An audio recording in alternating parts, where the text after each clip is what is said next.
Buenos días. ¡Ánimo! Ya no hay ronquera.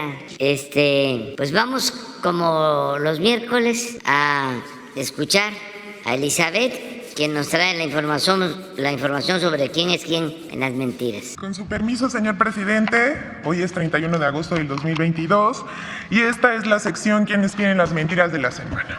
Vamos a iniciar con la primera. Felipe Calderón vuelve a mentir para atacar al gobierno de México. El expresidente Felipe Calderón Hinojosa, mientras guarda silencio sobre Genaro García Luna, su exsecretario de Seguridad Pública, hoy preso en Estados Unidos, acusado de asociarse con el narcotráfico, no pierde ocasión para golpear al gobierno del presidente Andrés Manuel López Obrador. Aunque para ello tenga que mentir un día sí y el otro también. Así que este fin de semana no tuvo empacho en volver a mentir. En su cuenta de Twitter publicó, cito al expresidente: encontré en Instagram esta imagen de la bahía de Acapulco. No les importa la salud, ni el medio ambiente, ni el turismo. Qué pena, concluye. El texto acompañado de un video de la cuenta Ocean Life for You, que aseguraba que era un derrame de aguas negras en la bahía de Acapulco y que supuestamente la Semarnat ya habría emitido un comunicado al respecto. Todo eso, tanto lo que dijo la cuenta como lo que dijo el expresidente Felipe Calderón, es completamente falso. El video no es reciente ni es de Acapulco. Se trata de un video publicado el 9 de julio de 2020 por la Fundación Ecomar. Y el derrame del drenaje sobre la playa no ocurrió en México, sino en una playa de España. Así vemos cómo se siembra una mentira en un sitio de temática ambiental, supuestamente, para golpear al gobierno de México y que le sirvió al expresidente Calderón. Bueno, para mentir al que no le da vergüenza es a él y pues qué pena. Y aquí en la pantalla vemos los mensajes que emitió a través de su cuenta de Twitter. Pero vamos con la siguiente. No hay militarización como acusa la oposición y medios. Tampoco hay represión a movimientos de protesta, ni violación a derechos humanos, mucho menos torturas. Hoy se da la participación de las Fuerzas Armadas en labores de seguridad pública, respetando los derechos humanos y trabajando para la sociedad. Ya no se usa a la policía ni a los soldados para reprimir a movimientos sociales, ni se tortura para obtener confesiones, como ocurría en gobiernos anteriores. A pesar de ello, personas como la periodista Denise Dresser no paran de hablar de una supuesta militarización. El 19 de agosto de 2022, la periodista publicó una colaboración en Latinos, donde argumenta que el presidente se ha rodeado de militares, escuche esto, por temor a un supuesto golpe de Estado en su contra.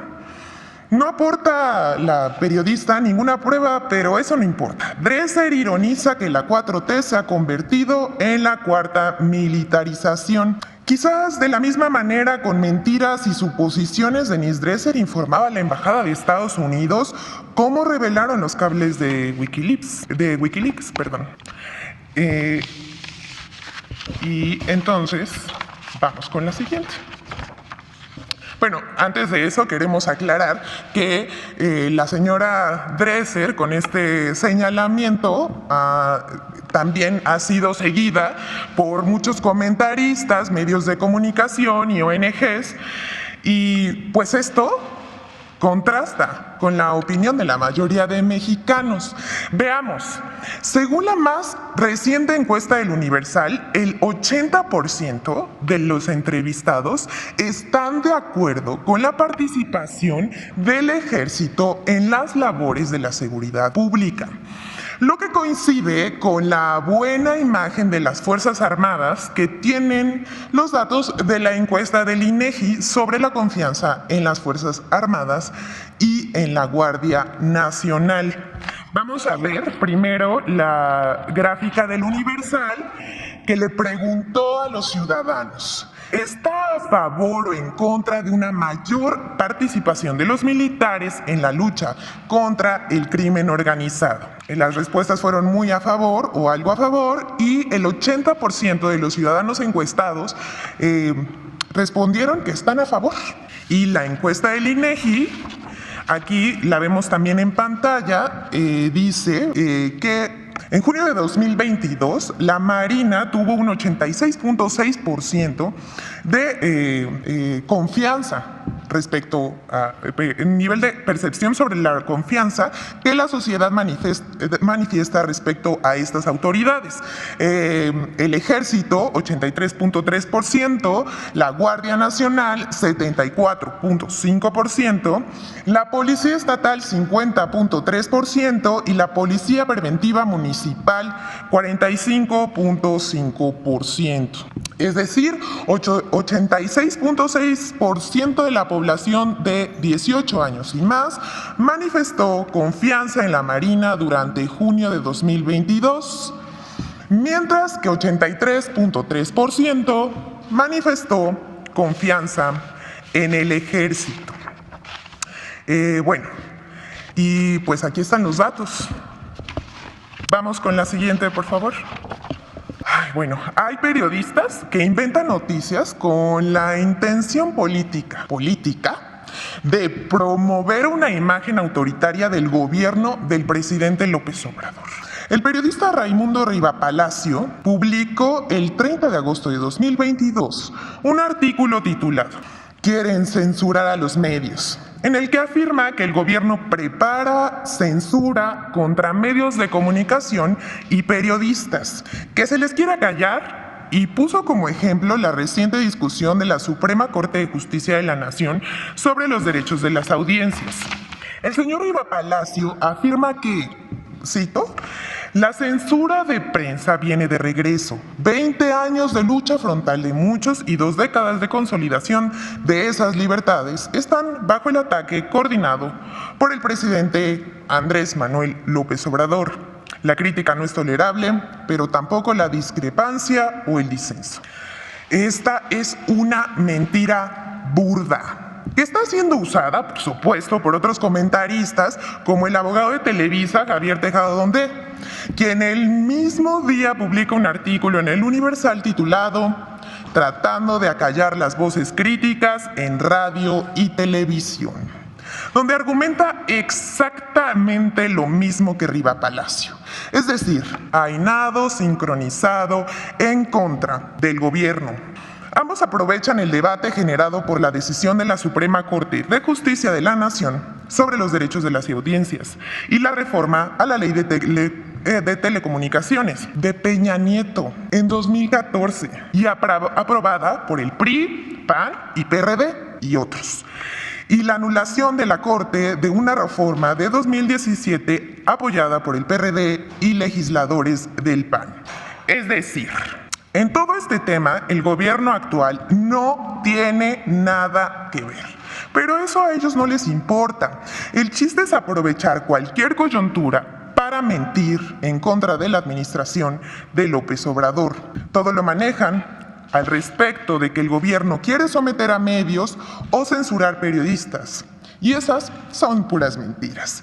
En ningún momento durante este gobierno la presidencia ha hablado a las redacciones o medios impresos o electrónicos para censurar contenidos o a periodistas, ni ha pedido que despidan a ningún comunicador, como ustedes recordarán que sí pasaba en sexenios pasados.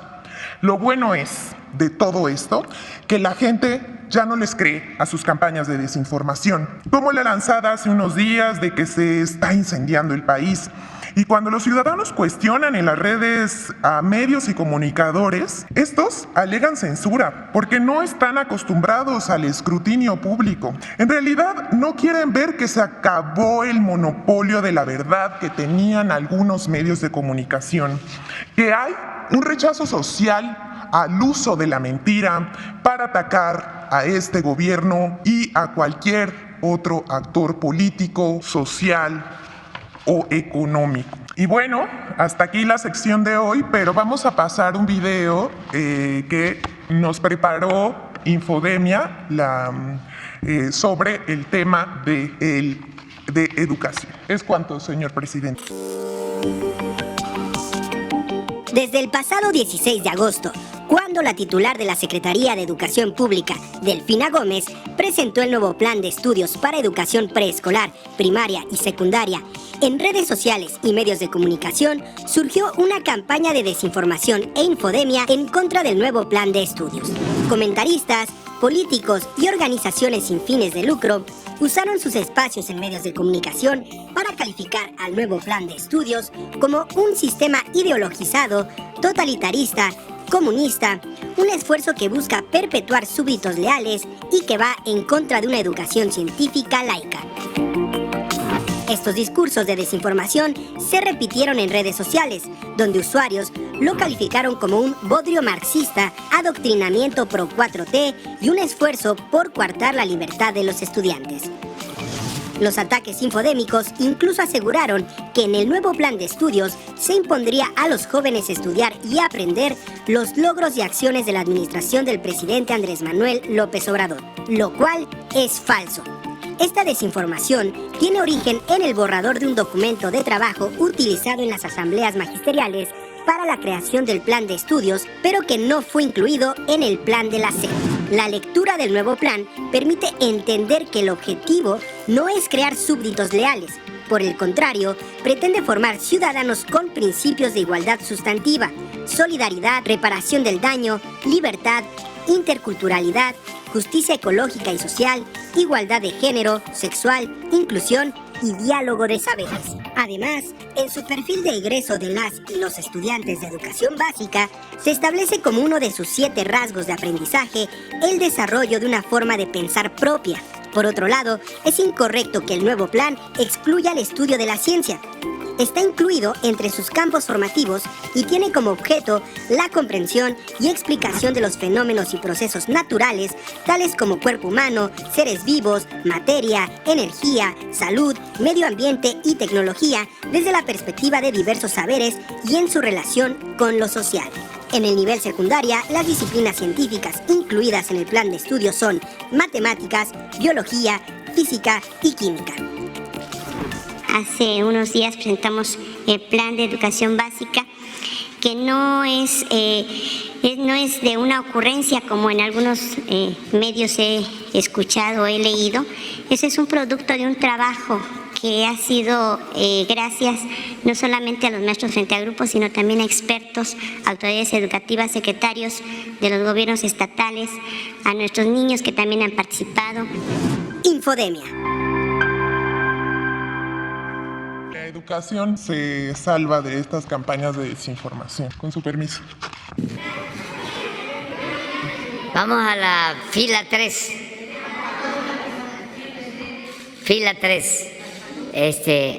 Hombres y mujeres. Quedó Raúl Hernández. Gracias, señor presidente. Buenos días a todos. El Barlovento, el Concepto Integral de Comercio Exterior. Raúl Hernández.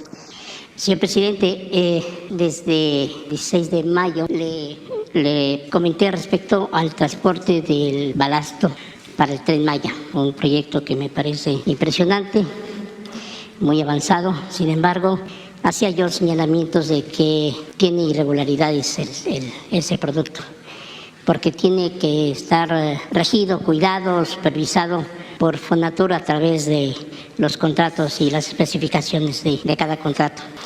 De acuerdo al trabajo que he realizado, investigación al respecto, tengo información de que peligra la operación del Tren Maya, porque no se cumplen con esas especificaciones el balasto y no soporta la combinación que tienen ese producto, no soportan velocidades mayores a 60 kilómetros por hora.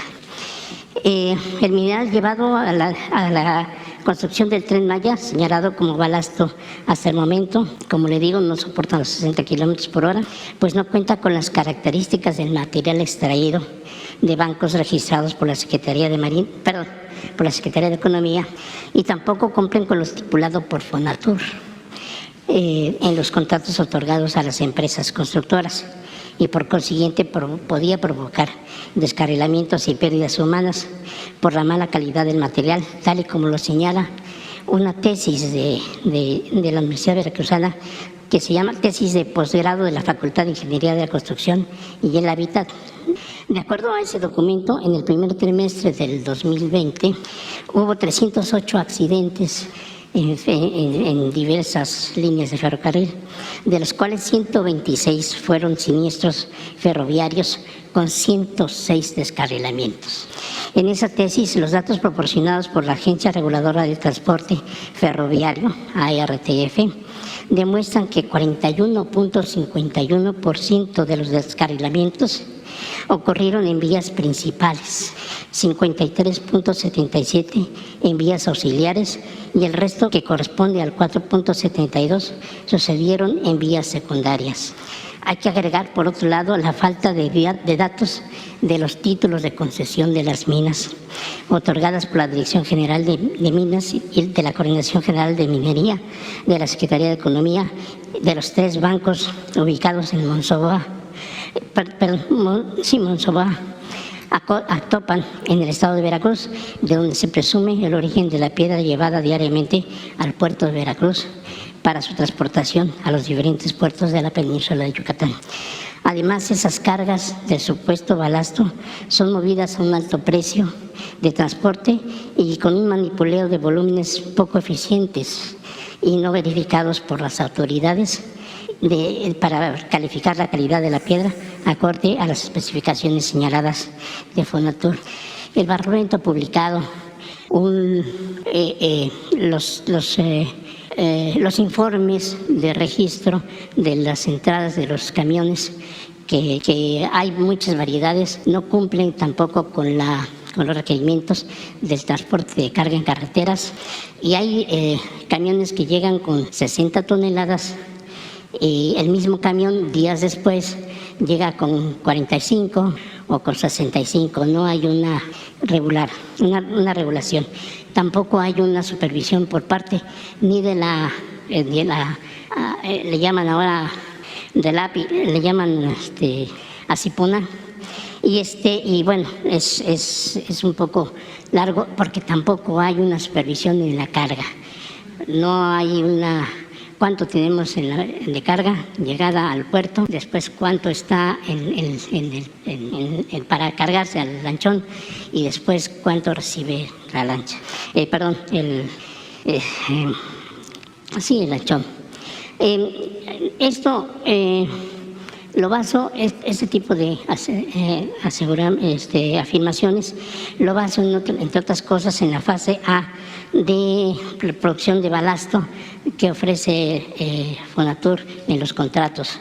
Dice: la forma de pago se efectuará conforme al importe indicado en la tabla 1 del numeral 6 del presente especificación particular, en la cual la producción de balasto representa un 27.92 del precio por unidad del concepto 328 tal.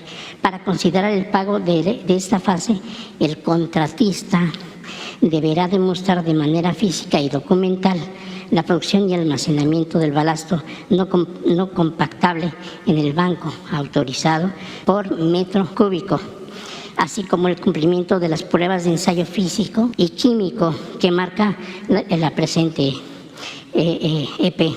Adicional, tendrá que presentar su programa de producción almacenamiento del banco, incluyendo su posterior transporte y colocación de obra. Lo anterior a efecto de cumplir en tiempo y forma la producción total del balasto, es decir, 528.231 metros cúbicos, más o menos 1.600, 1.700 kilómetros por metro cúbico, previstos en el catálogo de origen. Por su parte, la supervisión externa procederá a revisar y verificar la producción del balasto, debiendo garantizar, de acuerdo con los alcances contractuales y normatividad vigente, el debido cumplimiento de lo solicitado en el presente estudio. Esta fase procederá a pago a favor del contratista por la unidad de metro cúbico producido en la planta y con previa aceptación documentada por parte del supervisor. El otro punto de estos reglamentos es el transporte de balasto desde el banco hasta el centro de acopio. La forma de pago se efectuará conforme al importe indicado en la tabla 1 del numeral 6 del presente especificación, en el cual el transporte a la zona de acopio representa el 68.1 del precio por unidad del concepto 328 del balasto. Para considerar el pago de esa fase, el contratista tendrá que demostrar de manera física y documentar el transporte del material abundado proveniente de los bancos de material autorizados y teniendo como destino la zona de acopio, cuidando que el mismo no se encuentre contaminado. Esta fase debe contener todas las maniobras correspondientes a la carga de transporte, acarreo y descarga del material. Por su parte, la supervisión externa deberá de revisar, verificar, validar el correcto manejo y transporte del material hasta su recepción en la zona de acopio de la obra, debiendo corroborar que la cantidad puesta en la zona de acopio corresponde al proveniente del banco del material autorizado. Lo anterior conforme al registro del control de las cantidades. Hay otra parte que están sacando el balasto, es de un lugar que está en los Tuxtlas y que esa mina ha sido invadida por CATEM Veracruz, sin permiso y sin ningún otro registro. Es la mina de Basaporte. Refiere el dueño, el ingeniero Pedro Vergara, que sin autorización, sin nada, se metieron y bueno, pues están sacando el balasto de ahí con técnicas no muy adecuadas, porque no hay una quebradora específica para el tamaño y las especificaciones que requiere el balasto para el Tren Maya. Esa mina está siendo explotada, como le digo, por miembros de CATEM Veracruz sin autorización del propietario y sin cumplir con los requisitos elementales para la conserva del medio ambiente. A pesar de estar a 50 metros del mar y con unas posibilidades, hay un muelle pequeño ahí, el balasto sale en camión, en carretera, con un consecuente incremento del costo. Señor presidente, todo esto se lo digo con todo respeto, como siempre le he expuesto los asuntos que traigo yo. No tengo ninguna intención malintencionada para no exponer un asunto que me parece urgente.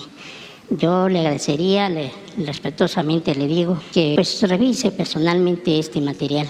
Incluso, yo digo, con el propósito de cuidar el desarrollo y la construcción del proyecto del Tren Maya.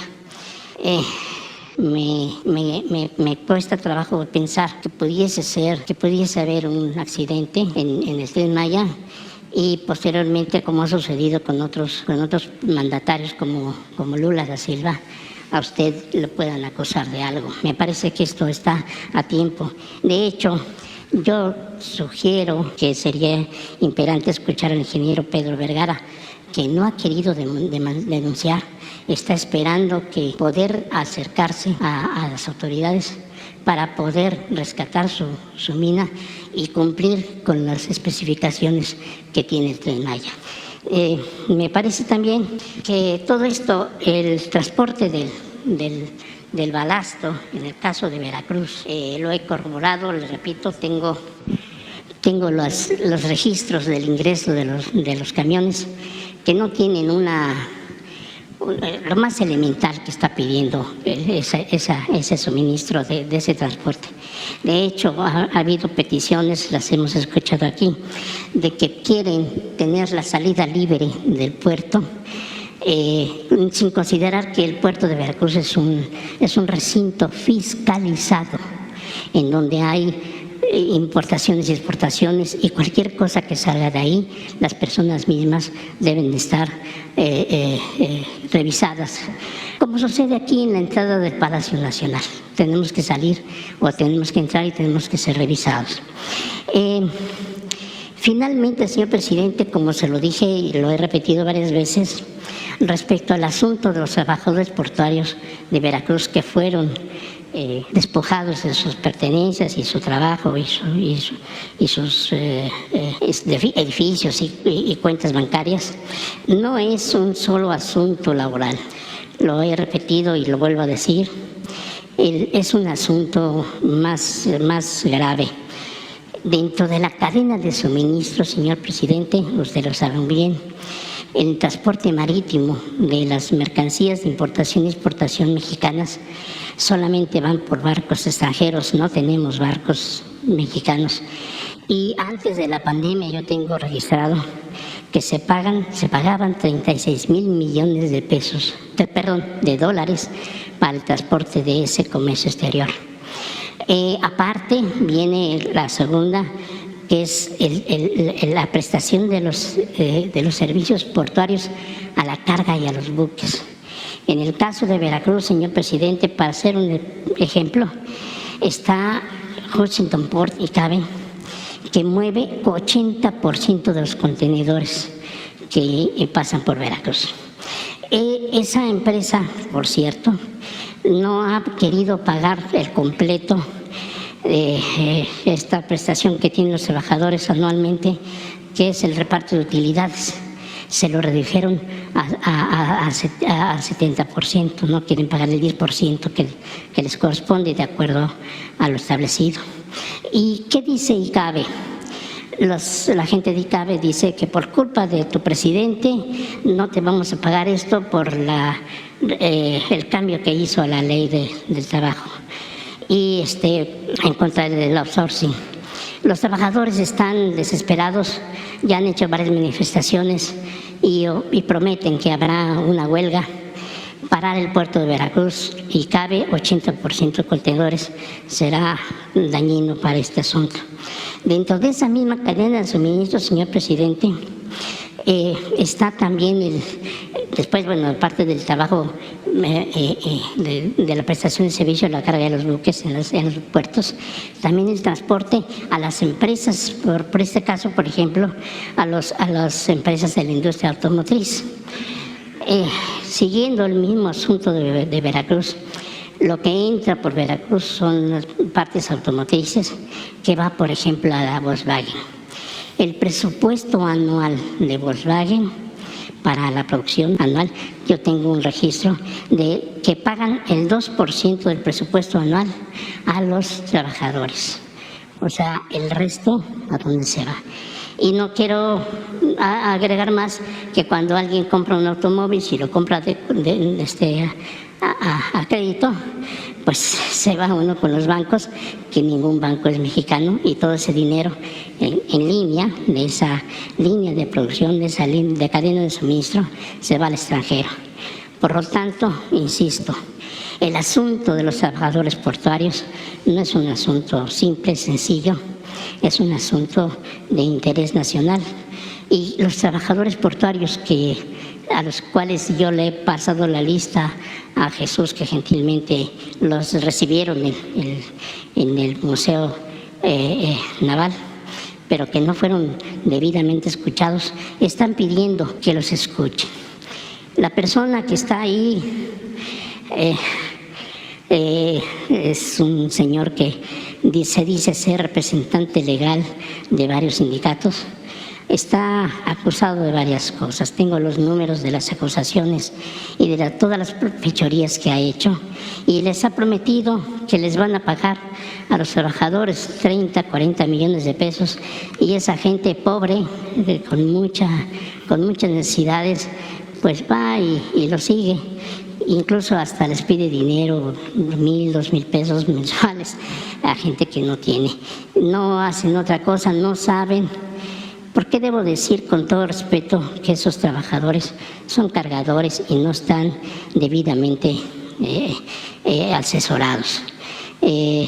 Ya también en alguna intervención anterior, le solicité a usted que ojalá, yo sé que la Secretaría de Trabajo y Previsión Social tiene posibilidades de darles una orientación, de instruirlos, para que no se dejen engañar por las personas vivales, como el caso, lo digo el nombre completo, Alejandro Pulido Cueto, que, bueno, pues, aparte de las amenazas, una serie de tonterías que ha hecho, que sigue haciendo, parando al puerto, parando el SAT, parando API, bueno, a Cipona, y en fin. Es todo lo que quiero decirle y ojalá y usted pues me pueda dar una respuesta. E insisto, es importante que usted revise el material que tengo, no son mentiras. Y bueno, y ojalá y pudiese usted hablar con el ingeniero Pedro Vergara, el dueño de la mina, que por cierto es la única mina con autorización de título de concesión en la zona. No hay otra, señor. Muchas gracias por atenderme. Muy bien. Pues vamos a que tu denuncia se atienda por los representantes de la Secretaría de Marina y por Fonatur. Ya expusiste y te van a dar una respuesta. Sí, señor. ¿Si te parece? Sí, espero que pueda. No estoy pidiendo una cita con el secretario de Marina porque ya me dijo que no me quiere recibir, en fin, pero ojalá y atienda las cosas que ya tiene, incluso sí, a través de... Tenemos información de que no hay problema. Ah, bien. En todo lo relacionado con el balasto. Sí, señor. Están las empresas sí, actuando de conformidad con la ley. Sin embargo, pues tomamos en cuenta tu denuncia. No hay revisiones. No hay revisiones. Analizar. Sí, señor.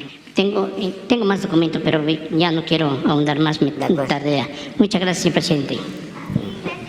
Pero quedamos en la fila 3, ¿no? Para la fila 3 va y que sea una compañera.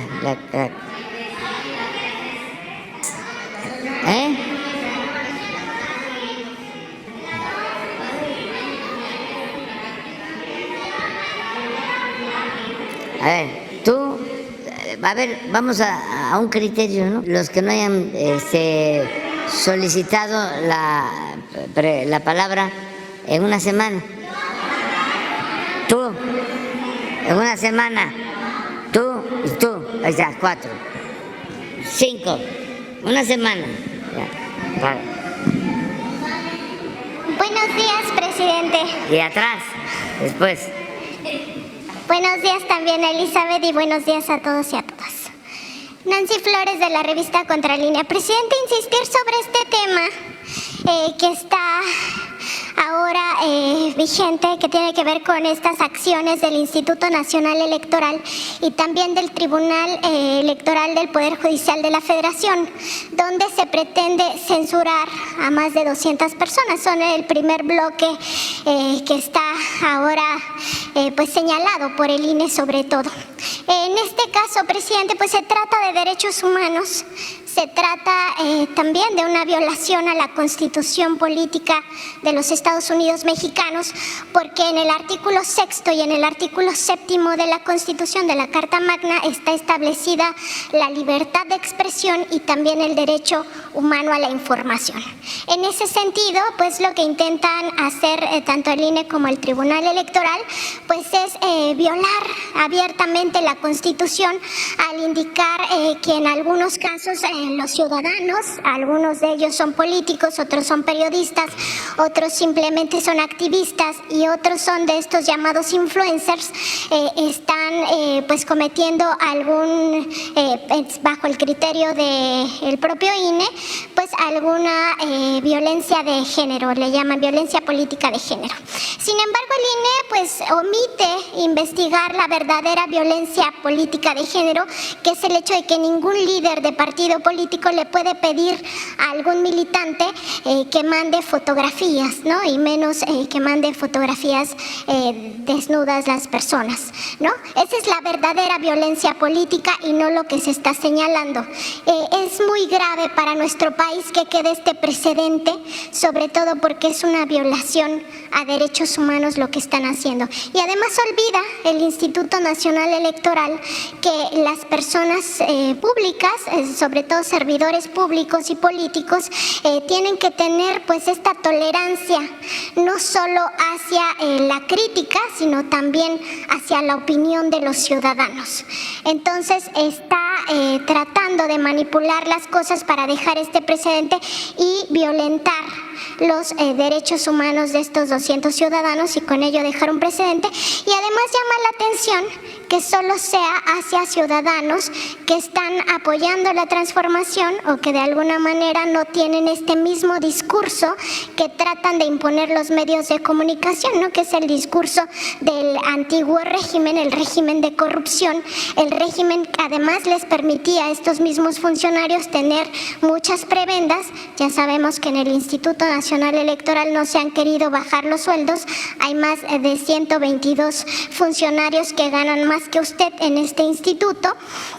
Y además tienen otras prebendas con recursos públicos, seguros médicos, de vida, seguro de retiro, en fin, hasta la comida les pagamos diariamente, se les dan 500 pesos para sus alimentos del día a los consejeros electorales, incluido a Lorenzo Córdoba. Y en el caso de Lorenzo Córdoba, pues su historia de abusos ya viene desde antes. En octubre de 2000 incluso cobró esta dote matrimonial que daba el Instituto Federal Electoral en aquel entonces, cuando no era consejero, tenía un cargo menor y él cobró hasta esta dote matrimonial. Entonces están acostumbrados a este régimen de corrupción, régimen de prebendas, de gastos suntuosos, de lujos pagados con el erario porque ven al erario como una mina. Entonces preguntarle, presidente, ¿qué tan grave es para nuestro país que quede este precedente?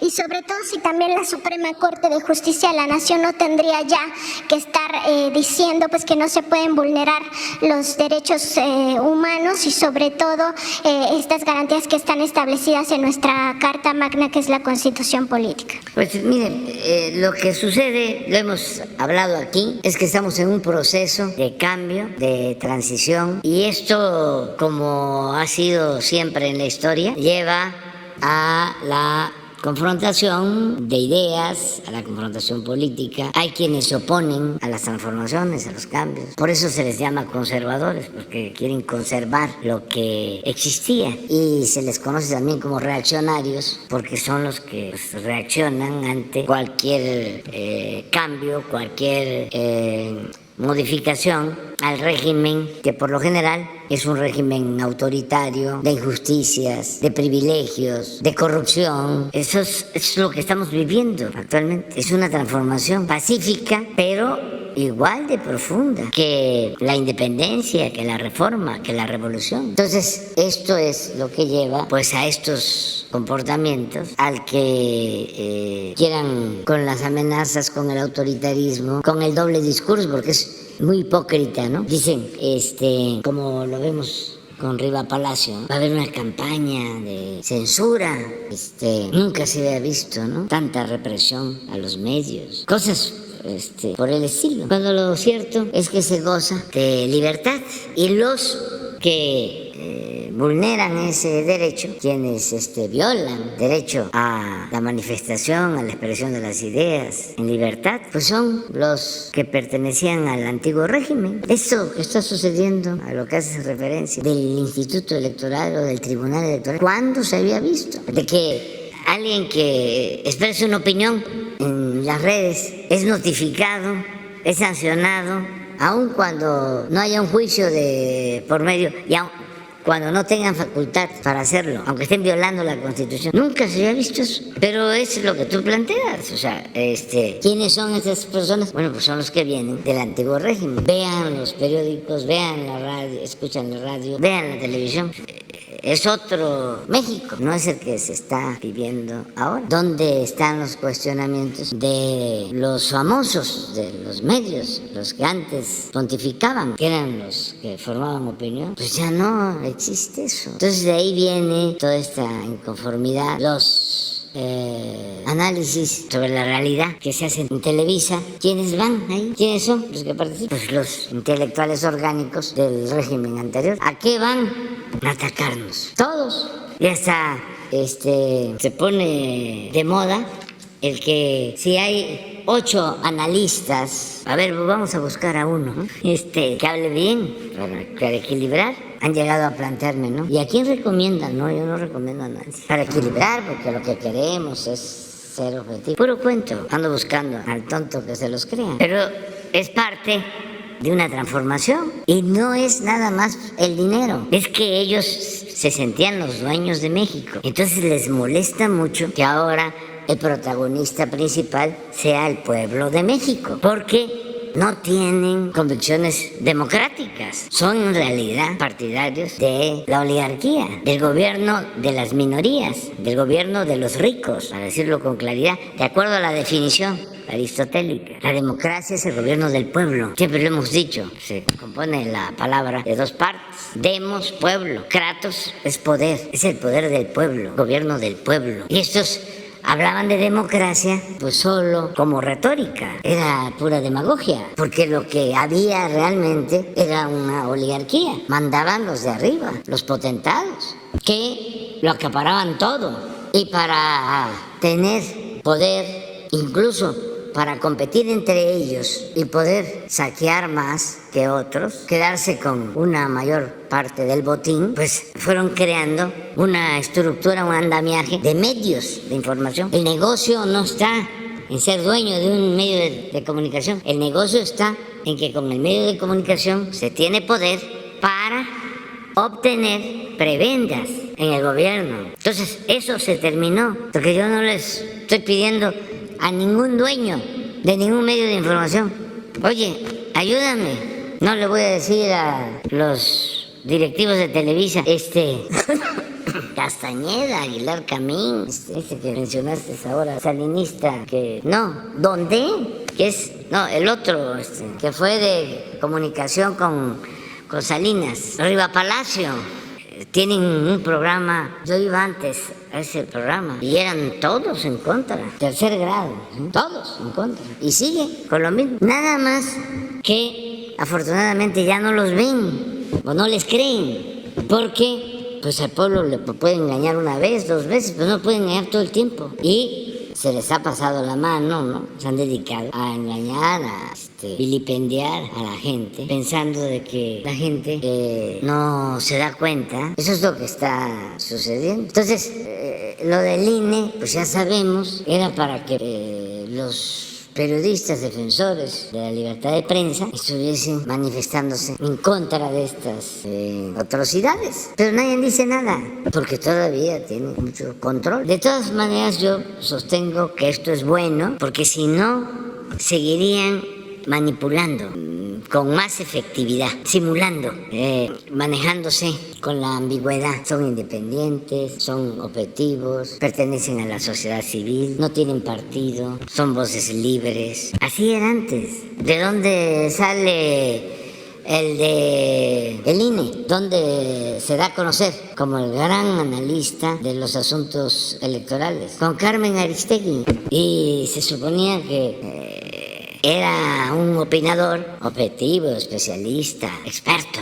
Entonces todo eso es lo que está ahora en cuestión. Y es el periodismo, desde luego hay honrosas excepciones, pero también los políticos. Miren la vergüenza de Calderón. ¿Por qué no pones el tweet? Por eso,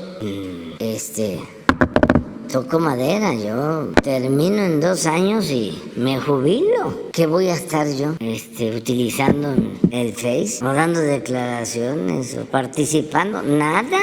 Mire, además, por respeto al cargo que se tuvo, haya sido como haya sido, y resulta que no es Acapulco, que es España. Pero esto es menor. está más vergonzoso lo que dice Sarkozy.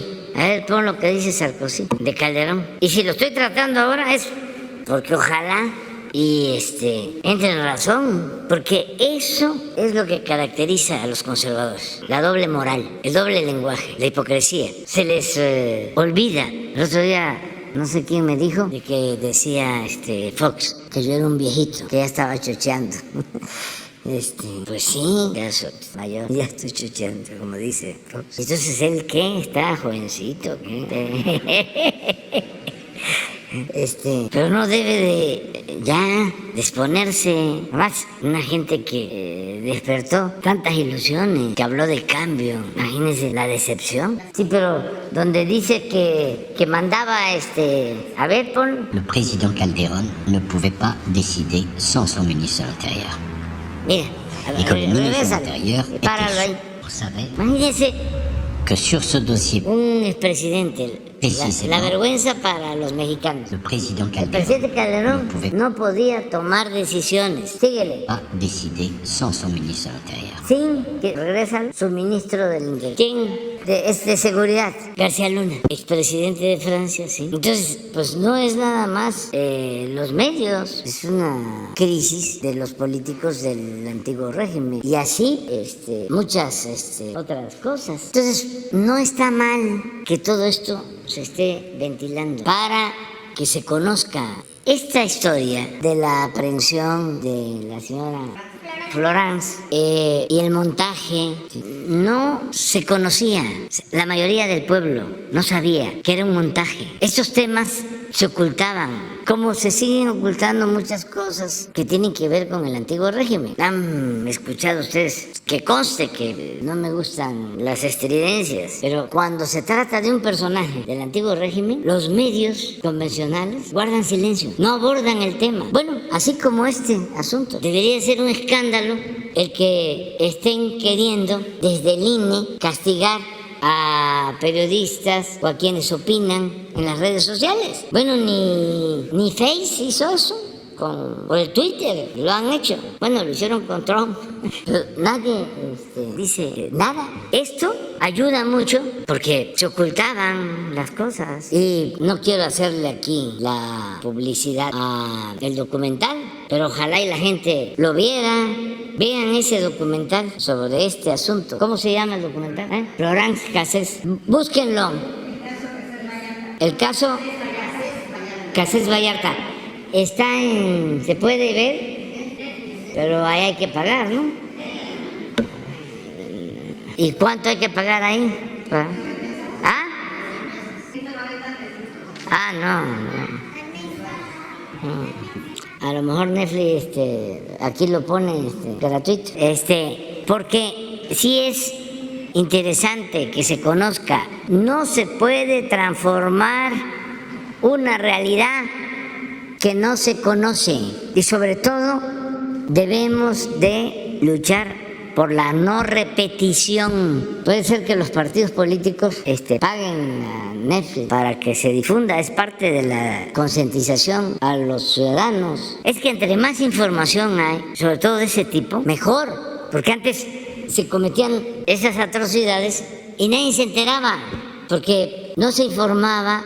O eran muy poquitos los medios de información que hacían reportajes sobre estas cosas. Lo estamos viendo y no es un asunto nada más de México, es del mundo. ¿Ustedes creen que el New York Times, que el Washington Post, que el Wall Street Journal, que el Financial Times se meten al análisis de fondo de los grandes y graves problemas del mundo? Lo que diga mi dedito. Entonces, sí, hay que buscar cambios y hacer valer el derecho a la información y no enojarse, no preocuparnos. Es un proceso. Yo también le digo a los adversarios que está muy bien lo que hacen, incluso que la señora esta que dijo que los mexicanos somos flojos, es la señora Laura Zapata. Hay que hasta reconocerle su franqueza, porque no es nada más ella. Así piensan millones, nada más que ella se atreve a decirlo. Sheridan, ¿sí? Famoso intelectual, letras libres, heredero del grupo formado o que se mantuvo alrededor del gran poeta y escritor Octavio Paz. Ahora, con esa visión de lo que son los mexicanos, de lo que somos los mexicanos. ¡Qué bueno! Porque es fuera máscaras, ya no a la hipocresía. El otro señor que dijo que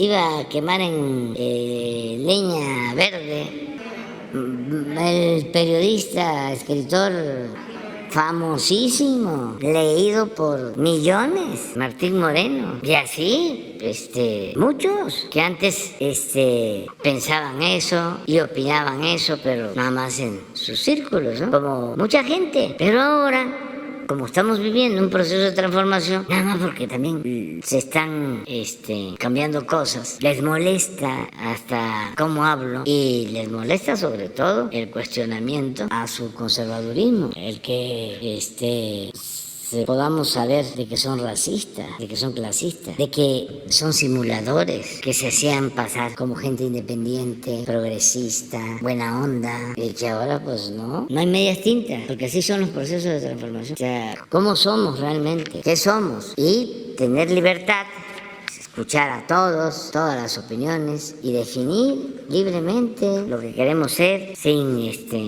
imposiciones ideológicas, sin adoctrinamiento, lo que siempre hemos hablado. Nada de que el Estado es un aparato de fuerza y una ideología. No.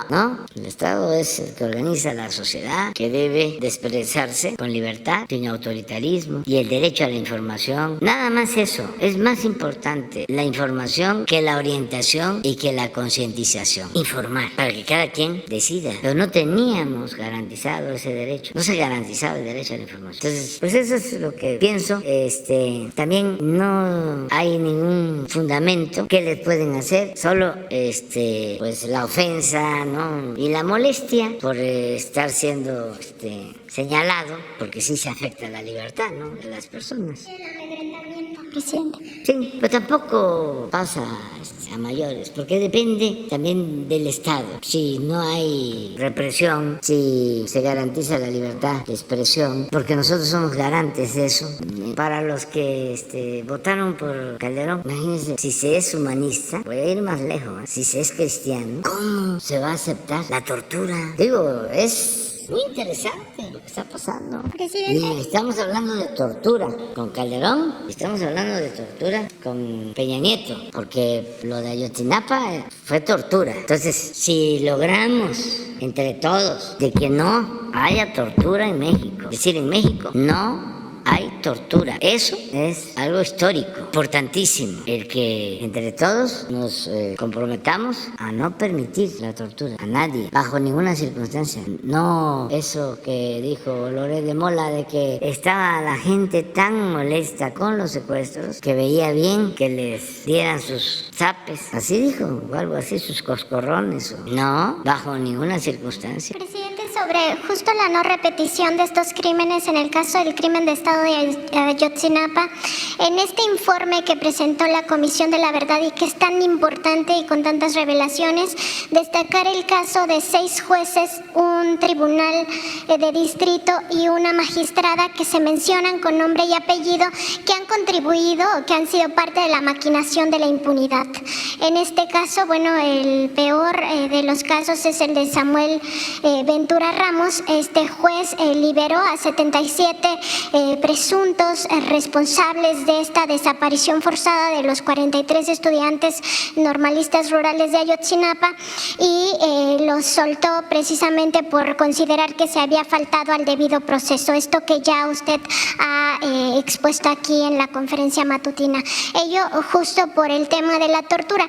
No le avisó al Ministerio Público Público de que ya iba a dejar en libertad a estas 77 personas que estaba probado que habían participado y que formaban parte en algunos casos del grupo delictivo Guerreros Unidos, y en otros casos tenían funciones importantes como manejar el C4 allá en Iguala. Entonces, una magistrada, por ejemplo, también ordenó destruir los videos que se habían capturado de todas las zonas en Iguala donde pudieron haber sido pues ya desaparecidos los estudiantes, por ejemplo, ¿no? En total 6 jueces, una magistrada y un tribunal de distrito. Preguntarle, presidente, justo sobre esta maquinación en la que también participa el Poder Judicial, no se ha puesto mucho el ojo público sobre este otro poder que genera impunidad. Entonces, si habrá un llamado para el Consejo de la Judicatura Federal en específico para que en este momento tan importante para conocer la verdad y sobre todo para que el caso no quede impune, no se repita en gobiernos futuros, si habría un llamado también para la Suprema Corte de Justicia de la Nación a que los jueces ahora sí funjan con esta importante misión que tienen, que es hacer justicia, velar por las víctimas y sobre todo que este caso no quede impune. ¿Se haría un llamado al respecto? Sí, ya lo hicimos. Incluso hoy se iba a presentar toda nuestra fundamentación, los argumentos, el por qué estamos en contra de esa decisión que quiere tomar la Corte. Vamos a poner ejemplos, vamos a buscar la forma de hacerlo, porque lo he estado pensando, porque son muchos casos muy fuertes y no queremos dar a conocer los nombres de los jueces, porque los estaríamos, no, yo diría que humillando.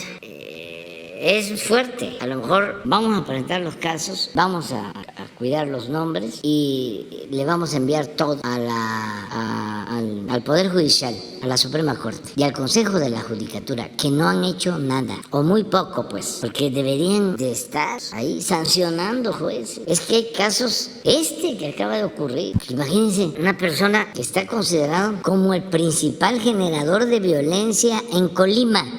Colima es el estado con más homicidios en el país, de acuerdo a su población. Pero es el número 1. A ver, pon la gráfica. Bueno, este señor considerado el principal generador de violencia. Se le detiene en una circunstancia especial, porque además muchos amenazados por él, hasta autoridades. Y empieza el juicio y en la madrugada de hace una semana decide un juez dejarlo en libertad. Por lo mismo, porque no se integró bien la averiguación. Afortunadamente, cuando emiten ese fallo, dan la orden de dejarlo en libertad, la Secretaría de Seguridad Pública indaga, no les cuesta mucho trabajo, y encuentran, creo que 2 o 3 órdenes de aprehensión por delitos gravísimos de la misma persona. Y por eso no salió. Entonces, eso es lo que quieren en la Corte. Entonces, eso, y luego se convierten los ministros en legisladores, algo que nunca había sucedido, que el Poder Judicial borrara, nulificara un artículo de la Constitución. No, claro, el Congreso, pero no la Suprema Corte de Justicia. Sería una barbaridad. No, pues, imagínense. Ya no toman en cuenta al Ejecutivo ni al Legislativo. Así es. ¿Cómo sí? Una barbaridad que es asombroso. Sí. El poder. Sí. Es muy serio para el país. Sí, es muy serio. Es muy serio. Para que Diego Valadez, que es constitucionalista, no es santo de mi devoción, pero reconozco que es maestro de derecho constitucionalista. No está con nosotros, nos ha cuestionado, pero ante esta barbaridad se ha pronunciado y sí sería bueno, y recomiendo que se lea lo que dice. No encontraron Presidente, sobre dar a conocer el nombre de los jueces, magistrados y ministros que forman parte de esta corrupción, porque también hay corrupción en el Poder Judicial, pues nada más recordar que como parte del derecho a la información, los ciudadanos... Pídanlo ustedes, porque si no algo que nosotros cuestionamos, que no haya juicio sumario ni linchamientos. Sí, está bien que eso no exista, presidente, pero también la gente tiene derecho a saber quiénes son estos jueces, magistrados y ministros corruptos. Por eso el derecho a la información, el derecho humano a saber, garantiza que los servidores públicos estén o tengan mayor tolerancia al escrutinio público y también a la crítica y a la opinión de las personas.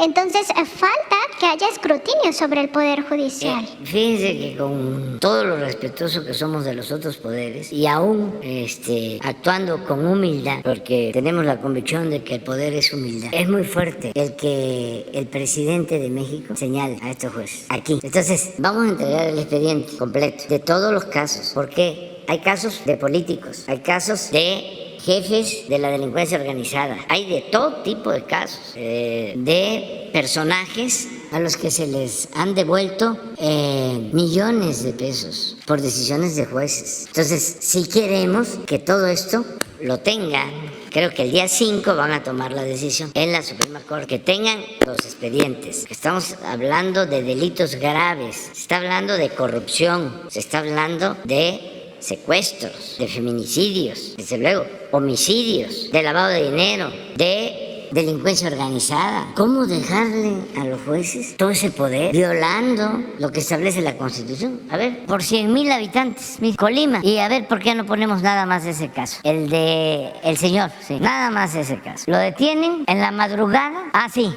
ya lo habían aprendido, lo dejan en libertad. Sí, 2. Este es otro delito. Ya este es Colima. Presuntamente participa en esta riña, 8 muertos, 7 heridos en Colima. A ver, se le detiene en la Ciudad de México, que es el 18 de agosto. Lo liberan en la madrugada de unos días después el juez. Y como estaban las otras órdenes de aprehensión, pues se les mantuvo. Esto es. Y no tienes el artículo de Valadez. Es una entrevista. ¿Quién la hace? El Universal. Presidente, ya aprovechar por último sobre este mismo tema de las normales rurales, bueno, todo lo que pasó, preguntarle si ahora sí que ya va a entrar Leticia Ramírez a la Secretaría de Educación Pública, ¿se tomaría en cuenta esta propuesta de que se federalicen las normales rurales? Sobre todo porque los estudiantes pues cada año tienen que movilizarse para que los estados les den su presupuesto y los mantienen prácticamente ahorcados. Hay muchos ejemplos de estas normales que además ya quedan muy pocas en el país y que son muy importantes para las personas muy humildes, los campesinos, es para los hijos de campesinos y de obreros esta educación pues que no podrían acceder a universidades o a otro tipo de escuelas. Entonces preguntarle si por fin se podría ya hablar de la federalización de las escuelas normales rurales del país, presidente. Va a estar con nosotros ya Leti, creo que el viernes, pasado mañana, va a estar con nosotros y le vamos a pedir que nos dé una respuesta. Desde luego, tenemos que mantener a las normales rurales, los internados, apoyar y, mejor dicho, seguir apoyando Chapingo, toda la educación. Hace unos días grabé un mensaje dando a conocer de que se habían creado 145 universidades del sistema Benito Juárez. Y en las redes alguien puso que era mentira, que dónde estaban. Le voy a pedir a Jesús que dé a conocer dónde están las 145. Es que están en los lugares más apartados. La maestra Raquel Sosa es la responsable y son como 65,000 alumnos que antes no tenían posibilidad de estudiar. Entonces se quedan sorprendidos. Dicen, ¿cómo? 145 universidades. Sí, 145 universidades. Y van a ser 200. Y es con ese propósito de que en los lugares más apartados, porque si no, no pueden estudiar los jóvenes. ¿Cómo consiguen para el pasaje? ¿Cómo consiguen para la alimentación? Entonces es acercar la educación y las becas para que puedan estudiar. Pero sí me llamó la atención mucho porque pusieron en duda y muchos sosteniendo de que era mentira, porque no conocen lo que se está haciendo en todo el país. No hay un municipio de México, que no tenga un plan integral de desarrollo social. Y llamo a que lo revisen. Todos los municipios, bueno, se los planteo de otra manera, no hay un pueblo en donde no reciba un adulto mayor una pensión. No hay. En todos, porque son derechos universales. Y no es el discurso, no son palabras, hechos. Entonces, lo de las escuelas, de las normales, lo vamos a ver, aquí ahora que venga Leti. Así es, sí. Y otra cosa que es interesante, que mañana no, porque no vamos a estar, pasado mañana, resulta que esta modificación a la Constitución se hizo en el gobierno de Calderón para lo de las detenciones, la prisión preventiva, en el 2008. Y hoy, en la mañana, pedí, sí, ¿quiénes votaron a favor? ¿Quiénes votaron a favor? No. Estamos haciendo la investigación. Santiago Krill a favor, Marco Cortés a favor, Murillo Karam a favor. No, ese no. El finado no, con los muertos no nos metemos. Pero los que están en contra votaron a favor. Pero quiero ver también qué pasó al día siguiente de la aprobación en los medios. ¿Qué opinaron los medios? Y a ver también qué sucedió. Si hubo alguna declaración de algún ministro oponiéndose, eso sería para pasado mañana, lo vemos. Es un buen tema por esto. Entonces el Poder Judicial, de ser un poder históricamente apéndice del Ejecutivo, porque eso era, se convierte en el poder de los poderes, porque los potentados tienen más control de ese poder. Se les es más fácil ahí hacer valer sus privilegios. O sea, ya en el Ejecutivo, ya no, porque en el Ejecutivo manda el pueblo. El único amo es el pueblo. Y en el Legislativo también, ya no es lo mismo, porque ya no tienen mayoría. Imagínense cómo era el Legislativo durante el periodo neoliberal. Ya lo vimos aquí. Todas las reformas que aprobaron, todas, para legalizar el saqueo de los bienes de la nación. Todas. Ninguna reforma en beneficio del pueblo. Todas en contra de los trabajadores, en contra de los campesinos. ¿Pruebas? La reforma al artículo 27 constitucional, la reforma al artículo 123, en contra de los consumidores, las reformas fiscales, aumento del IVA, aumento al impuesto sobre la renta, reformas en contra del pueblo de México, de la nación, entregar el petróleo, entregar la industria eléctrica. Ahora resulta que, como se hizo una reforma para que la corrupción sea delito grave, que no lo era, porque lo quitaron en la época de Salinas, ahora quieren los del Poder Judicial regresar a que la corrupción no sea delito grave. Es muy interesante el tema. Y luego, otro argumento que he escuchado por ahí, decir, es que no los van a exigir los organismos internacionales. Entonces, la Constitución nuestra va a estar sujeta a los acuerdos internacionales. Es otro tema también importante. De modo que no nos vamos a aburrir. Vámonos a desayunar ya, ¿no?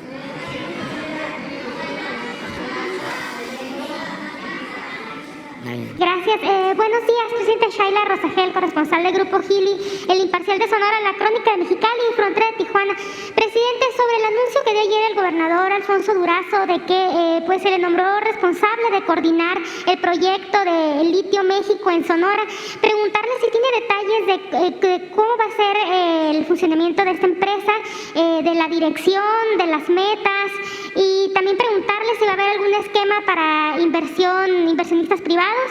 Y bueno, sobre Sonora, preguntarle si tiene algo ya sobre los apoyos que se está dando a la gente de Empalme y de Guaymas por lo de las lluvias.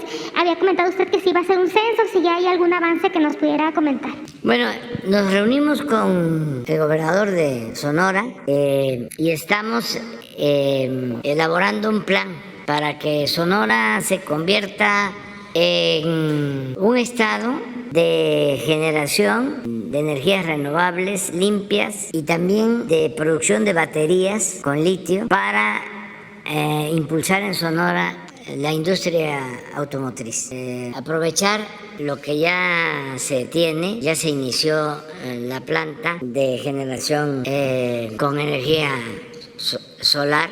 Va a ser la planta más grande de América Latina en etapas. A mí me van a tocar 2 etapas. Se van a producir 1000 megawatts en esa planta, pero eso está en Puerto Peñasco. Lo que se busca es la posibilidad de crear 2 o 3 más y tender, la línea de transmisión, el tendido de la línea de transmisión a Baja California, que no se ha logrado, para tener ya interconectado todo el país prácticamente, esto a partir de Sonora, y al mismo tiempo aprovechar la explotación del litio que hay en Sonora para la producción de baterías y buscar que se produzcan más automóviles en Sonora. Ya está la planta de Ford. Se va a buscar el que sea un plan integral con inversión pública y privada. Y ya se decidió también que un joven que está terminando su doctorado, creo que en Harvard, sobre medio ambiente y energías renovables, va a ser director de la empresa Litiomex. ¿Quién es? O sea, porque está demostrado que los mayores yacimientos de este mineral estratégico están en Sonora. Y además es darle la oportunidad y la responsabilidad a un joven de Sonora, de Hermosillo, que estudió licenciatura, que tiene maestría y que está terminando en noviembre, termina su doctorado. Y él va a ser el director de Litiomex. ¿Cómo se llama? ¿Quién es presidente este joven? ¿Mande? ¿Quién es este joven? ¿Quién es este joven el que será el director? Es Tadei, el joven. Hijo de Tadei. Sí. Él nos está ayudando mucho, también eso es importante porque pues a nosotros ya no nos va a tocar, ¿no? La ejecución de todo el plan lo estamos impulsando, lo vamos a iniciar, ya se inició, pero lo vamos a dejar muy consolidado y la ventaja es que el gobernador de Sonora pues va a estar, después de que nosotros terminemos, 4 años más. Y él ha estado promoviendo este plan y Sonora reúne todas las condiciones porque tiene sol, tiene gas. Tenemos garantizado el gas. Por ahí pasan gasoductos, o sea, gas suficiente. Tenemos el Puerto Libertad y el puerto de Guaymas. Ya empezamos con la planta solar y se van a replicar otras. Se va, como ya dije, a crear la línea de transmisión. Se tiene el mercado. Eso es importante para la electricidad por Baja California. Se tiene reservas de litio suficiente. Ya hay una planta automotriz. En fin, se tiene la frontera. Se tiene frontera con Arizona, se tiene frontera con California. Hay condiciones inmejorables. Vamos a consolidar el plan y se va a ir extendiendo a Chihuahua y a otros estados del norte. Presidente, ahorita que comentaba de las otras plantas solares, ¿han hablado en qué municipios, aparte de Puerto Peñasco? No. Se está haciendo el estudio, quedamos en reunirnos en un mes, ya se están integrando todos, Comisión Federal de Electricidad. Muy importante lo que está haciendo la Comisión Federal de Electricidad, la Secretaría de Energía, porque es la cabeza de sector, es decir, va a depender Litiomex de la Secretaría de Energía, aunque va a ser una empresa como la Comisión Federal de Electricidad y como Pemex, pero adscrita a la Secretaría de Energía. Están participando el secretario de Hacienda, los 2 subsecretarios, por el plan de financiamiento que se va a aplicar. Está participando la secretaria de Medio Ambiente, que tenemos que resolver también eso. En fin, todo el gobierno para el plan Sonora. Y en el caso de la empresa del Estado Litio México, ¿habrá algún esquema para inversionistas privados? ¿O cómo funcionará? Es pública privada. O sea, no nos alcanzaría para que fuese solo pública. Se requiere de bastante inversión En Estados Unidos tienen como meta, también nosotros, esto que está en el tratado, de que ya se puedan comercializar solo vehículos con energías renovables, automóviles eléctricos, y entonces es adelantarnos a eso, o sea, ya estar pensando en el 2030, 2035. Este es un plan que incluso lo hablamos con el presidente Biden, y yo creo que va a tener mucho apoyo, es de interés para inversionistas nacionales, extranjeros, para los fondos de inversión. En el caso del litio, tenemos la asesoría, ¿sí? Porque ellos ya llevan más tiempo, del gobierno de Bolivia, y ellos también están llevando a cabo acuerdos con países, con gobiernos extranjeros para la explotación del litio. Están licitando con algunas empresas, con empresas alemanas, chinas y estadounidenses, sobre este mineral estratégico. Es un insumo básico para las baterías. Entonces, todo esto es lo que tratamos con Alfonso Durazo. Gracias, presidente. En un segundo tema, y ya rápido, bueno, ayer en el informe del Pulso de la Salud se dio a conocer que de los niños de 5 a 11 años solamente se ha vacunado al 44%, es decir, 6.7 millones de un universo de 15 millones. Se está esperando estas vacunas que van a llegar, 10 millones de COVAX. Preguntarle si además de estos 10 millones se van a adquirir más vacunas pediátricas, porque quedarían 8 millones ahorita que no tienen una dosis. Porque ayer explicaba el doctor Hugo que de estos 10 millones, 8.8 millones se van a utilizar para segundas dosis. Entonces sí quedarían todavía bastantes niños de 5 a 11 años sin vacunar. Cuando se dio a conocer el plan en junio, se dijo que llevaría unos 3 meses, es decir, en septiembre concluiría. ¿Se va a alargar esta etapa? ¿Cuánto tiempo? ¿Cuándo creen que ya quedarían vacunados todos estos niños de 5 a 11 años? Todos los que se necesiten, no hay límites. Estábamos esperando resolver lo de COVAX. Afortunadamente se llegó a un acuerdo, pero el resto de las vacunas se van a adquirir también. No, ya tenemos incluso hasta propuestas de donativos, porque hay gobiernos que compraron de más, sí, en general. Entonces no vamos a tener dificultad para eso. Tú sí. Buenos días, señor presidente. Marta Obeso, de Esfera Noticias y de la revista Naturopatía.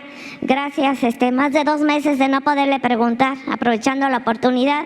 En este espacio, el titular del Instituto Mexicano del Seguro Social ha hablado de las clínicas IMSS Coplamar.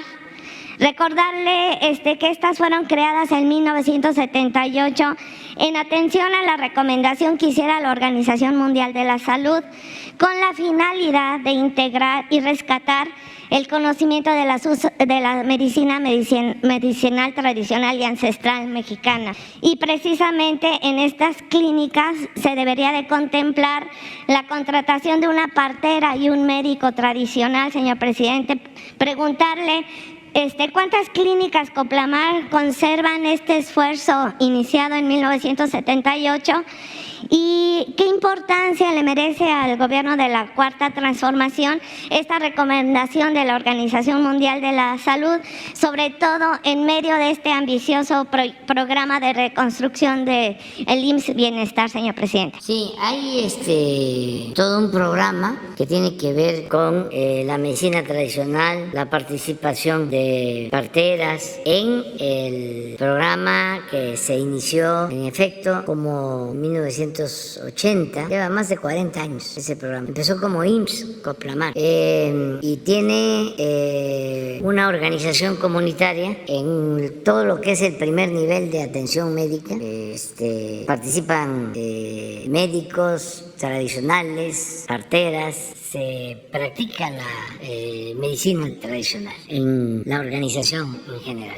Yo creo que ahora va a haber oportunidad para que se fortalezca más, porque todo el sistema de salud pública para los que no tienen seguridad social va a ofrecerse mediante este modelo de IMSS que ahora llamamos bienestar, pero que es lo mismo, son unidades médicas y un hospital de segundo nivel, y va a haber también hospitales de tercer nivel de atención. Y ya se está trabajando en eso. Sí vamos a tomar en cuenta lo que tú estás planteando. Y sobre todo ver si en los informes que da el titular del IMSS pudiera incluir estas clínicas IMSS Coplamar, porque no sabemos la situación en la que se encuentran actualmente. Vamos a que el martes nos informe sobre esto.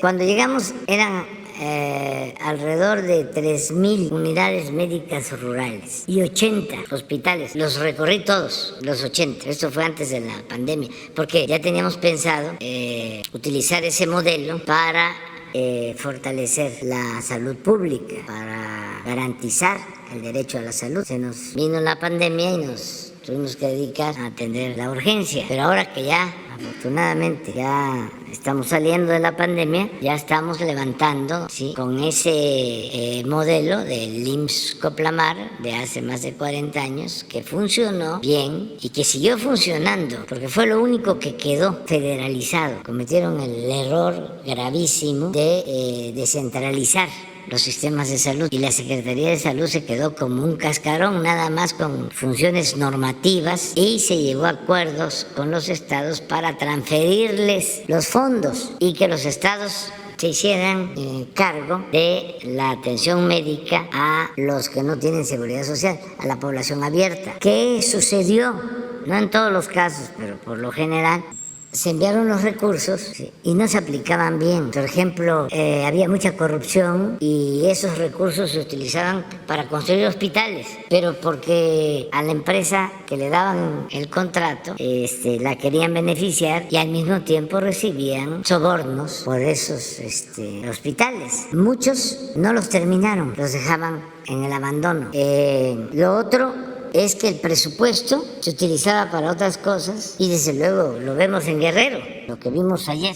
Es una situación pues muy lamentable, porque no hay médicos, no hay especialistas, está completamente abandonado el Estado, y sí se enviaban los fondos, pero no se usaban para garantizar el derecho a la salud. Entonces ahora, con este sistema se está federalizando de nuevo la salud pública, con acuerdos con gobiernos estatales, y la mayoría de ellos ha aceptado. Y el primero que aceptó fue el doctor Navarro, un médico que ha trabajado siempre en el sector salud y sabe de la importancia de esta reforma, y pues conoció lo que se hizo de manera indebida. Por eso el desabasto de medicamentos, por eso toda la corrupción en la compra de los medicamentos, por eso tanta resistencia al cambio que hemos enfrentado. Pero ya vamos saliendo.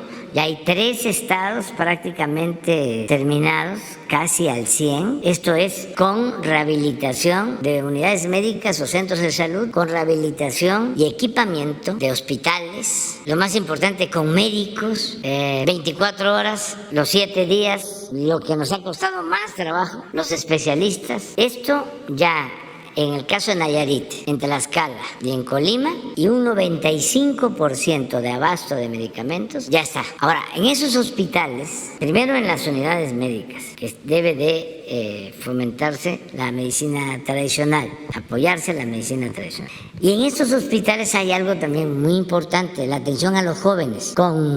Eran 4 y ahora se agregó una actividad más. Se reúnen los jóvenes, hay un psicóloga, nos faltan también, pero va a haber una psicóloga, un psicólogo en cada hospital. Son 4 cosas: los embarazos no deseados, no a la violencia, no a las drogas, la buena alimentación, y ahora se agregó lo de enfermedades mentales, o sea, básicamente. Entonces, así como se tiene este plan, porque ahí además hay educación para niños que requieren tratamiento. Tiene un nombre técnico que es un fortalecimiento, una preparación temprana. Tiene Una rehabilitación, sí. Estimulación temprana, exactamente. Sí, ese es el término adecuado. Entonces, ya se tienen todos estos hospitales y sí vamos a ver qué nos dice el martes sobre lo que Sí, y sobre todo, como dice usted, 40 años de este esfuerzo por rescatar el conocimiento en medicina ancestral aquí en nuestro país, y sobre todo que durante la pandemia usted es testigo de que todos estos abuelos medicina y abuelas medicinas pues sacaron la casta para sacar adelante a las personas que no podían tener tratamiento médico y salir pues adelante con estos síntomas, ¿no?, del COVID-19. También recordarle que la semana pasada el subsecretario de Salud, el doctor Hugo López-Gatell, aquí dio una precisa descripción del abuso laboral del que son objeto los médicos que ofrecen sus servicios en las farmacias adyacentes. También recordarle, señor presidente, que aquí en este espacio Esfera Noticias denunció el abuso laboral del que son objetos muchos hueseros, parteras, médicos tradicionales que laboran en estas clínicas IMSS-Coplamar y en las clínicas ampliadas de la Secretaría de Salud. El secretario de Salud recibió a los miembros de COFEMITES, el doctor Cortés Alcalá, donde se denunció todo esto, y a la fecha no se ha resuelto nada. Siguen sin recibir las prestaciones de ley correspondientes, y ver también si se nos puede informar en qué condiciones están los contratos laborales de todos estos médicos. El martes, si te parece. Y nada más, y ya finalmente precisarles, señor presidente, con el Tratado de Libre Comercio son patentables precisamente todos estos conocimientos ancestrales que tienen nuestros abuelos y que estamos poniendo en práctica en estas clínicas del Seguro Social. El uso de la herbolaria mexicana puede ser patentable y ha estado, pues se encuentra en un estado vulnerable para que cualquier persona del extranjero venga a patentar todos estos conocimientos que se ponen en práctica aquí en México.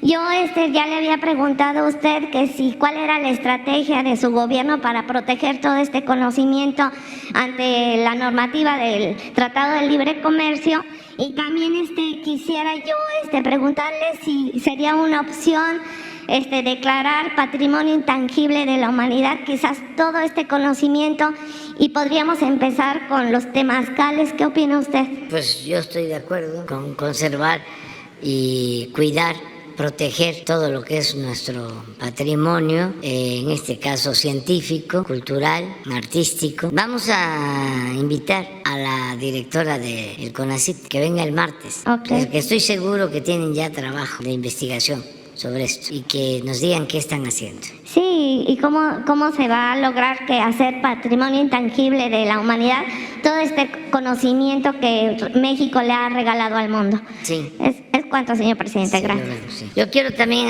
aprovechar, mire, la vez pasada, cuando se habló de las farmacias, yo creo que no se matizó.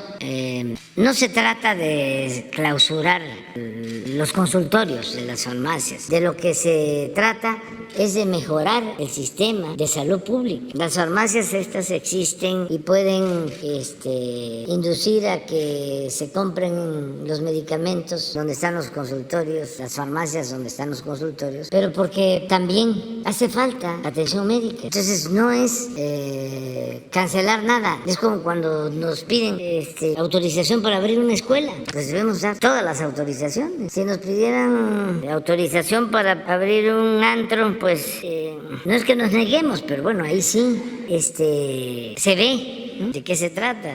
Pero una escuela, un consultorio, una farmacia, y más cuando el Estado ha incumplido con su responsabilidad. Yo estoy seguro que en la medida que se tenga, y ese es un compromiso, y es un desafío, vamos a tener un sistema de salud pública de lo mejor del mundo, así como lo estoy expresando. Que se escuche bien y que se escuche lejos, que es un desafío. Conseguir todos los médicos, los especialistas, pero los vamos a tener. Y no solo en las ciudades, en las comunidades más apartadas, en el medio rural, donde la gente sufre mucho por falta de atención médica. Estamos en eso. Y Oaxaca, Guerrero, imagínense que va a estar, ya está, la Secretaría de Salud en Guerrero.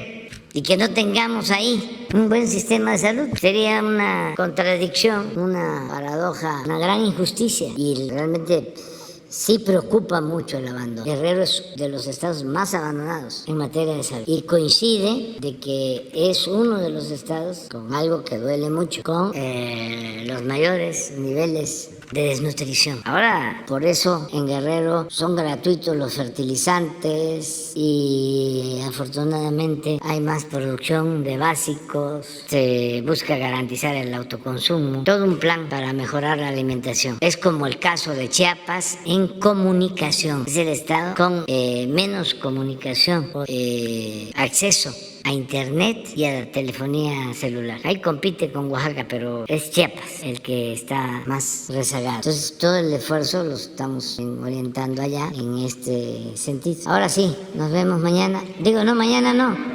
No, nos vemos, mañana nos vemos. O sea, están invitados, están invitadas. Es a las 5 de la tarde. 5 de la tarde el informe, el cuarto informe. Aunque ya aclaré de que no son 4 años, ¿sí? Pero vamos a informar, y mañana mismo en la tarde se entrega el informe, se va a entregar el informe, lo lleva el secretario de Gobernación, Adán Augusto López Hernández.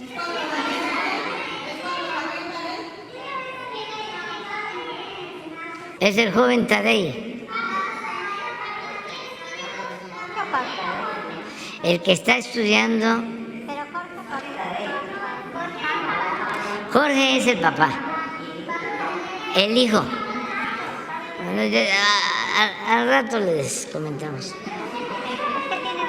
Es el especialista, es un especialista en energías renovables, es egresado de licenciatura de la Universidad de Sonora,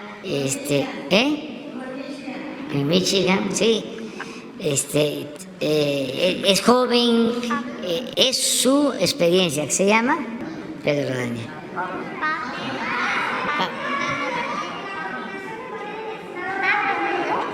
¿Cómo?